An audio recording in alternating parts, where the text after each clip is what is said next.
하나님 아버지, 우리에게 허락하신 그 십자가의 길이 있습니다. 하나님, 그 길은 비록 좁고 험할지라도, 그 길은 비록 고통의 길이라 할지라도 그 길이 없이 영광의 길을 걸어간다는 것은 있을 수 없습니다. 하나님 아버지, 우리가 매일매일 우리에게 허락하신, 각자 지라 명령하신 그 십자가를 지고 나아가는 우리의 믿음 가운데 하나님 은혜를 허락하여 주셔서 하나님, 우리가 나아가는 그 삶의 모든 순간순간 언제나 우리와 동행하여 주시옵소서. 감사드립니다. 예수님의 이름으로 기도드렸습니다. 아멘. 오늘 하나님께서 우리에게 주신 말씀은 마가복음 6장 41절에서 44절 말씀과 동일한 성경 8장 6절에서 10절의 말씀입니다. 마가복음 6장 41절에서 44절 말씀과 8장 6절에서 10절 말씀입니다.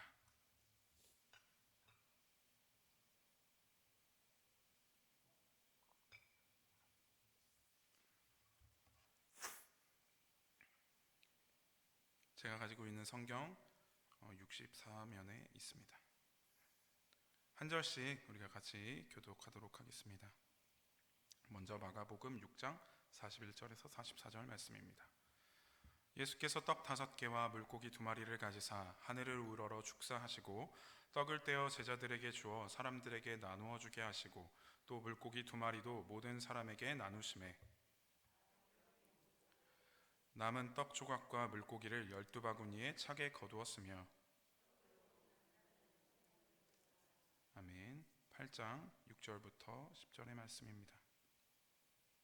예수께서 무리를 명하여 땅에 앉게 하시고 떡 7개를 가지사 축사하시고 떼어 제자들에게 주어 나누어 주게 하시니 제자들이 무리에게 나누어 주더라.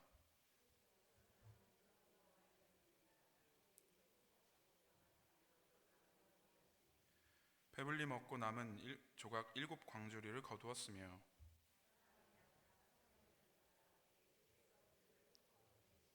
함께 읽습니다. 곧 제자들과 함께 배에 오르사 달마누다 지방으로 가시니라. 아멘.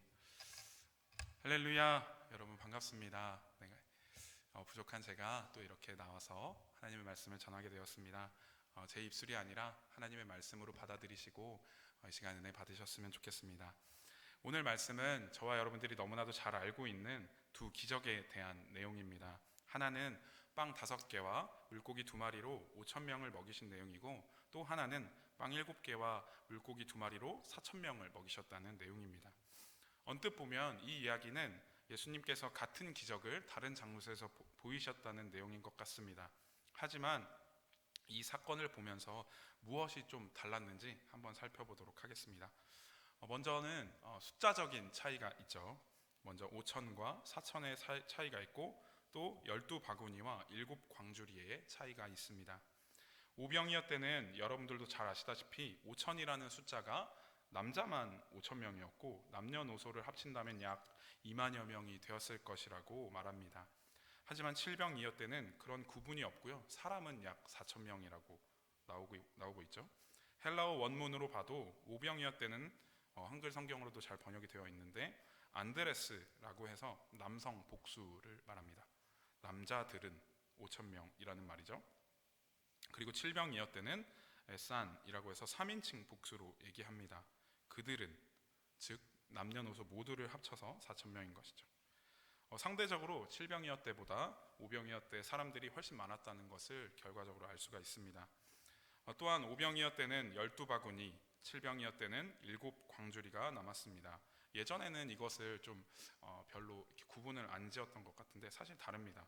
킹제임스 버전 영어 번역에서도 둘 다 바스켓이라고 그냥 바구니라고 번역을 했는데요. 12바구니라고 해석된 도데카 코피논이라는 단어는, 이 코피논이라는 말이 코피노스에서 나온 말이거든요. 근데 코피노스가 그 당시에 유대인들이 가지고 다니던 작은 도시락 바구니 같은 거였어요. 그리고 사진을 한번 보여주시겠습니까? 제가 사진을 드렸는데 보시면은 이쪽에 있는 게, 오른쪽에 있는 게 바구니고요, 왼쪽에 있는 게 광주리입니다. 보시면 알 수 있듯이 제 코피노스를 만드는 재료로 쓰인 것은 갈대예요. 갈대. 그래서 갈대를 엮어서 장바구니 같이 만든 것이 코피노스입니다. 그리고 칠병이어 때의 7광주리는 헵타 스피리다스라고 나오는데요. 이 스피리다스는 스피리스에서 나온 말이에요. 지금으로 말하면 약간 여행 갈 때 짐을 챙기는 캐리어 정도의 크기라고 보시면 됩니다. 사울이 이제 그 예전에 바울이기 전에 예수님으로 인해서 회심을 겪잖아요. 그 회심 사건을 겪은 후에 이제 예루살렘으로 이제 도망치거든요. 왜냐하면 유대인들이 막 사울을 죽이려고 해요. 자기들을 가두고 막 옥에 가두고 했던 사람이기 때문에 죽이려고 하는데, 그때 이제 사울의 제자들이 광주리에 매달아서 이제 성벽을 내려주는 장면을 여러분들도 기억하실 겁니다. 그 광주리가 사람이 타고 내려갈 만한 크기였다는 겁니다. 이 스피리스를 만드는 재료는 종려나무 가지로 굉장히 질겨요. 그래서 바울이 타고 성벽을 내려가도 안 찢어지는 재질이죠. 사진을 다시 보여주시면 보시면 광주리는 코피노스처럼 이렇게 단단해 보이지는 않습니다. 코피노스는 아무리 커도 그 20리터 정도의 용량이고요. 스피리스는 50리터, 100리터의 용량으로 만들었다고 합니다. 보시면 스피리스는 좀 이렇게 물렁물렁 이렇게 말랑말랑해 보이지만 잘 질겨서 끊어지지 않는 재질이고, 코피노스는 보시면 단단해 보여도 금방 부서지는 어떤 느낌인지 아시겠죠? 이 바구니의 그 느낌. 네, 아시면 좋겠습니다. 네, 또 배경의 차이가 조금 있습니다. 네, 오병이어의 기적은 갈릴리 지방 서쪽이었고요. 그 빈들에서 마태복음에서는 이제 잔디 위라고 말하고 있는데 그 빈들에서 이루어졌고요. 칠병이어의 기적은 데가볼리 지역에서 예수님이 이동하셔가지고 갈릴리 동쪽 광야 사막에서 이루어졌습니다. 오병이어 때는 또 그날 저녁이 되어서 이런 기적을 행하신 것이고, 칠병이어 때는 사흘 동안 자신을 따르던 무리에게 이 기적을 행하신 것이었습니다. 오병이어 기적이 나타난 갈릴리 지방 서쪽은 예수님께서 주로 이제 기적을 보이시던 곳으로 유대인들의 지역입니다. 오병이어 기적을 경험한 사람들은 대부분 유대인들이었다는 것이죠. 그러니까 사람 수를 세도 남성 우월주의가 성행했던 유대 지역에서는 남자 수만 세었고, 그런 반면 칠병이어의 기적이 일어난 곳은 이방인들의 지역이었습니다. 칠병이어는 이방인들에게 나타난 기적이라는 것이죠. 12과 7이라는 숫자에 대해서 어떤 이는 이렇게도 이야기합니다. 12은 이스라엘의 12지파를 뜻하고, 7은 그 이스라엘 지파가 가나안으로 들어올 당시 그 가나안 7족속, 헷 족속, 아모스 족속 기억하시죠? 네, 그 7족속을 뜻한다고 하더라고요. 그래서 12, 7이라고 얘기를 하기도 합니다. 또한 오병이어는 하루 동안 예수님을 따른 사람들에게 그날 저녁에 빈들, 마태복음에선 잔디로 나오는 곳에서 베푸신 기적입니다. 그리고 칠병이어는 말씀에도 잘 나와 있듯이 사흘 동안 예수님을 쫓은 사람들에게 광야, 즉 사막에서 베푸신 기적이에요. 제가 오늘 말씀의 제목을 예수님의 F라고 정했습니다. 이쯤에서 이제 그 이유를 말씀드릴까 하는데요. 이 F의 의미는 오병이어와 칠병이어 때 예수님을 따라다니던 사람들을 의미합니다. 오병이어 때의 유대인들, 어려서부터 말씀을 배우고 누구보다 구원자 예수님을 기다려야 했던 사람들은 팬입니다. 팬. 연예인들을 쫓아다니면서 사진을 찍고 환호하는 팬. 그 모습과 다르지 않습니다. 그런 반면 칠병이어 때의 이방인들은 팔로워입니다. 지금 이제 SNS 때문에 팔로워라는 단어가 굉장히 이제 가볍고 팬의 의미와 그다지 다르지 않지만, 팔로워의 뜻은 추종자, 수행원이라는 뜻입니다. 예수님이 가신 길을 뒤쫓아가는 사람을 말하는 것이죠. 칠병이어 기적 때 예수님을 쫓아다닌 대부분의 이방인들로 이루어진 사람들은 3일간 예수님을 따라다녔습니다. 어쩌면 율법은 전혀 모르고 예수님을 처음 본 사람들이 예수님의 말씀을 듣고 예수님이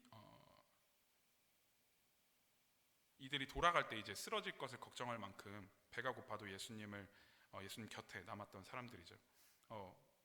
다시 말하면 팬은 마을로 내려가서 음식을 사올 수 있는 거리에 빈 들에 있었고, 또 팔로워는 돌아가는 길에 굶어 죽을 수도 있는 그 긴 거리를 따라다녔고 그런 사막에 있었습니다. 둘 다 예수님을 따라다녔지만 그 처한 상황은 굉장히 다르다는 것이죠. 이 말씀을 통하여 우리가 함께 고민했으면 하는 것은 우리는 팬으로 교회를 다니는가 또는 팔로워로 교회를 다니는가입니다. 우리는 정말 예수님을 믿는 것에 온 마음을 다하고 있는 것인지를 생각해 보셨으면 좋겠습니다. 제가 감히 뭐라고 여러분들의 믿음을 판단할 수 있겠습니까? 다만 하나님 안에서 우리 스스로 점검하고 더욱 성장하자는 취지일 뿐이죠. 바둑에서 보면요, 여기서 바둑 잘 치는 게 아니고 잘 두시는 분이 있으실지 모르겠지만 아마추어 기사와 프로 기사의 수준 차이는 굉장히 납니다. 최고의 아마추어 기사라고 해도 프로 기사와 둘 때는 몇 점을 깔고 바둑을 둘 정도죠. 그런데 이런 프로 기사들 사이에서는 또 1단부터 9단까지 등급이 있지 않습니까? 9단은 가장 높은 수준으로 신의 경지에 이르렀다고 해서 입신이라고 부르고요. 1단은 겨우 졸렬함을 지키는 수준이라고 해서 수졸이라고 합니다. 우리는 모두 하나님의 뜻을 추구하기 위해 아마추어가 아니라 프로가 되어야 할 줄 믿습니다. 하나님을 믿고 구원받는 것에 그치는 것이 아니라 더 나아가야 합니다. 하나님을 믿는 성도들은 세상 사람들과는 다른 판단 체계를 가지고 그 순간에 아마추어에서 프로가 되었다고 할 수도 있습니다. 생각할 수도 있는 것이죠. 하지만 이제부터는 구단이 되기 위해 노력해야 하는 것이에요. 어떤 빠르게 변화하는 상황에 가장 적합한 판단을 내리는 능력을 길러야 합니다.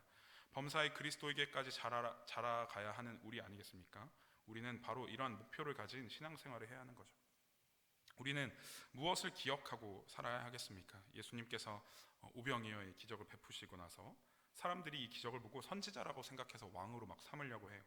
그래서 예수님이 막 혼자 떠나시죠. 그리고 얼마 뒤에 예수님이 혼자 계신 것을 보고 또 여러 무리들이 예수님을 따라왔습니다. 그때 예수님이 말씀하십니다. 너희가 나를 찾는 것은 이제는 기적 때문도 아니라 그냥 떡을 먹고 배부른 까닭이라 라고 말씀하십니다. 우리는 왜 예수님을 따라가고 있는 것입니까? 예수님께서 빵으로 기적을 보셔서 빵빵을 만드시고 이제 빵빵을 기적을 보셔가지고 빵빵빵빵으로 만드시는 분이시기 때문입니까? 예수님은 빵 공장이 아닙니다. 예수님께서 굶주린 사람들을 불쌍히 여기시고 기적을 베푸신 것이 단순히 기적을 보이시기 위한 행동이 아니었다는 것이죠. 요한복음에 6장 32절 33절에 보니까요, 예수께서 이르시되 내가 진실로 진실로 너희에게 이르노니 모세가 너희에게 하늘로부터 떡을 준 것이 아니라 내 아버지께서 너희에게 하늘로부터 참떡을 주시나니 하나님의 떡은 하늘에서 내려 세상에 생명을 주는 것이라고 말씀하십니다. 하나님께서 광야에서 백성들에게 만나를 내리신 것 같이 예수님을 이 땅에 보내시고 죽지 않고 살게 하는 생명을 주신다는 것을 나타내시기 위함이죠. 칠병여에서 나온 제가 팔로워라고 표현한 사람들은 힘든 상황 속에서도 예수님을 따른 사람들이었습니다. 이들은 지금 있는 곳이 사막이라는 황량한 상황에서도 사흘 동안 예수님의 말씀을 듣고 피곤하고 배고픈 상황이라고 할지라도 또 어렸을 때부터 구원자 예수님에 대한 말씀을 듣지 못한 이방인이라는 그 상황 속에서도 그럼에도 불구하고 예수님을 따른 사람들입니다. 이들의 믿음은 오병이어 기적 때 유대인들과 너무나도 달랐습니다. 적어도 성경에서는 제가 이 이방인들이 다시 예수님께 나와서 뭐 빵을 달라, 기적을 보여달라 했다는 구절을 찾지는 못했습니다. 오히려 그 모습을 보고 바리새인들이 나와서 예수님을 시험하고 표적을 달라고 말하죠. 혹시 이런 말씀을 들으니까 좌절감이 생기시진 않으십니까? 하지만 이미 예수님을 믿고 따르는 우리에게 불가능한 일이 아닙니다. 당신도 산을 옮길 수 있다의 저자 케네스 헤이긴의 일화입니다. 그는 그의 책에서 한 에피소드를 이야기하는데요, 제가 그 에피소드를 그대로 읽어드리겠습니다. 몇 해 전 어느 집회에서 있었던 일입니다. 첫날 집회가 끝난 후 한 여인이 달려왔습니다. 헤이긴 형제님, 저를 위해서 기도해 주세요. 무엇을 위해 기도할까요? 제가 믿음을 갖도록 기도해 주세요. 제 몸은 치유받아야 해요. 자신에게는 치유받을 만한 믿음이 없다는 말이었습니다. 나는 그 즉시 말했습니다. 그렇게는 못하겠는데요. 그러자 그녀는 깜짝 놀랐습니다. 아마도 나처럼 말한 사람은 그때까지 아무도 없었던 모양입니다. 그녀의 주의를 끌기 위해 그렇게 말했는데 대성공이었던 셈입니다. 그녀가 다시 물었습니다. 정말 저를 위해 기도해 주지 않으실 건가요? 예, 기도해 드릴 수 없겠는데요. 정말인가요? 그녀는 다시 물었고 나의 대답은 똑같았습니다. 정말입니다. 저는 자매를 위해 한마디도 기도드릴 수 없습니다. 자매님의 믿음을 가질 수 있도록 기도해 드릴 수 없다는 말입니다. 그렇지만 저는 치유가 필요해요. 자매님은 신자이시죠? 내 질문에는 그녀는 그렇다고 했고 나는 다시 질문을 던졌습니다. 그렇다면 믿음이 없는 신자가 있을 수 있나요? 어떻게 믿음이 없이 신자가 될 수 있죠?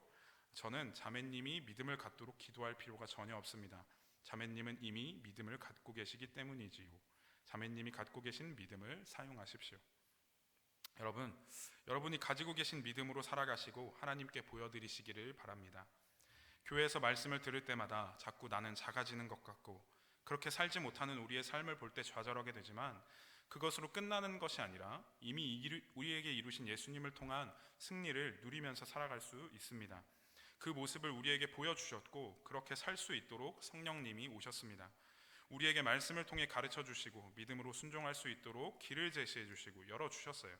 그런데 그렇게 살지 못하는 우리의 고집과 욕심과 교만 때문에 더 이상 주저하거나 고민만 하지 마시고 우리 자신에게 선포하시기를 소망합니다. 그 찬양 가사에 찬양하라 내 영혼아 찬양하라 내 영혼아 송축하라 기뻐하라 기도하라 감사하라 이런 찬양도 많잖아요. 그런 것처럼 저 자신에게 여러분 모두 각자 자신에게 선포하셨으면 좋겠습니다. 내 영혼아 찬양하라 내 영혼아 찬양하라 찬양하라 내 영혼아. 말씀을 마무리합니다. 우리가 예수님을 믿고 교회를 다니는 목적이 빵과 같이 내 인간적인 배부름을 채우기 위한 목적이 되지 않기를 소망합니다. 예수님을 믿고 따르면 우리의 인간적인 배부름도 채워지긴 합니다만 그것도 하나님의 은혜인 것은 부정할 수 없는 사실입니다만 하지만 가장 중요한 것이 빠진 배부름은 있어서는 안 될 것입니다. 이런 예화를 한번 본 적이 있습니다. 제목은 이런 교인 되지 맙시다 라는 제목이었어요. 그래서 인력거 교인이라는 교인이 있대요. 신방을 가서 끌어내야만 겨우 교회에 나오는 교인을 인력거 교인이라고 말합니다. 그리고 오락교인, 친목회, 운동경기, 야유회 때문에 교회를 다니는 교인, 시험 채점관 교인, 설교 비평과 남의 흠잡기에 우수한 교인, 유람선 교인, 이 교회 저 교회를 왔다 갔다 하는 교인, 광고 교인, 사업적으로 실속을 챙기라는 목적으로 나오는 교인, 묵상 교인, 예배 시작과 동시에 졸기도 시작하는 교인, 가시 교인, 주위 사람을 찌르고 자신을 건드리지 못하게 하는 교인, 장례위원 교인, 부모의 장례의 예배를 위해서 나오는 교인. 하나님의 한없고 다 이해할 수 없는 사랑의 결정체로 이 땅에 내려오신 예수님이 우리에게 생명을 주시기 위하여 모진 고통을 참으시고 죽으셔서 3일 만에 부활하심으로 우리의 구원을 베푸신 것과 여전히 삶 속에서 바뀌지 않는 내 모습으로 인해 좌절하는 중에도 나와 함께 하시는 성령님의 가르치시는 말씀이 내 안에 살아 움직이는 것, 그 삼위일체 하나님의 능력이 나타나는 여러분 모두의 삶이 되기를 축복합니다. 요한복음에 한번 보니까 이 우병이어의 기적 이후에 생명의 떡이 되시는 예수님께서 내 살을 먹고 내 피를 마셔야 된다고 말씀하시는 장면이 나옵니다. 그 말이 너무 어렵고 역사 속에서 이제 인신제사를 일삼는 지도자들을 그 이야기를 알았던 많은 사람들이 예수님을 다 떠나게 됩니다. 그때 예수님은 자신이 죽어야 모든 일을 구원하실 수 있다는 이야기를 하신 것인데 사람들은 이해를 하지 못했죠. 그래서 예수님께서 제자들에게 이렇게 말씀하십니다. 너희도 가려느냐? 그때 예수님의 제자 시몬 베드로가 이렇게 이야기합니다. 주여, 영생의 말씀이 주께 있사오니 우리가 누구에게로 가오리이까? 이러한 믿음이 우리에게 있기를 축복합니다. 여기서 또 다른 F가 됩니다. 바로 프렌드죠. 저와 여러분들은 예수님을 따르는 팔로워이자 프렌드가 되기를 소망합니다. 예수님의 화려한 모습을 보고 팬으로서 따라다니는 사람이 아니라 사람의 만족을 위해 이 세상에서의 윤택한 삶을 위해 교회에 다니는 그러한 사람이 아니라 내가 비록 광야 가운데 있다 할지라도 곁에 계신 예수님 그분으로 인해 감사하고 오직 예수님만 주실 수 있는 진짜 생명을 얻어 믿음으로 살아가는 팔로워가 되시기를 진심으로 축복합니다. 기도하시겠습니다. 하나님 아버지 감사드립니다. 오병이어 때 예수님을 따랐던 사람들과 질병이어 때 예수님을 따랐던 사람들은 상황이 많이 달랐습니다. 그럼에도 불구하고 힘든 상황에도 불구하고 예수님을 따랐던 많은 사람들과 같이 또한 오늘 들었던 베드로의 고백과 같이 우리가 영생의 말씀이 주님께 있는데 어디로 또 누구에게로 가겠습니까? 라는 고백으로 이 믿음을 가지고 살아내는 우리가 될 수 있도록 아버지 하나님 인도하여 주시옵소서. 하나님 그렇게 살아갈 때에 비록 그 길이 좁고 험한 길이라 할지라도 하나님 그 생명의 길을 우리가 붙잡기를 소망하오니 하나님 그 길 가운데 우리의 언제나 길잡이가 되어주시고 말씀의 길을 우리에게 알려주셔서 우리가 올바른 길로 나아갈 수 있도록 인도하여 주시옵소서. 감사드립니다. 예수님의 이름으로 기도드렸습니다.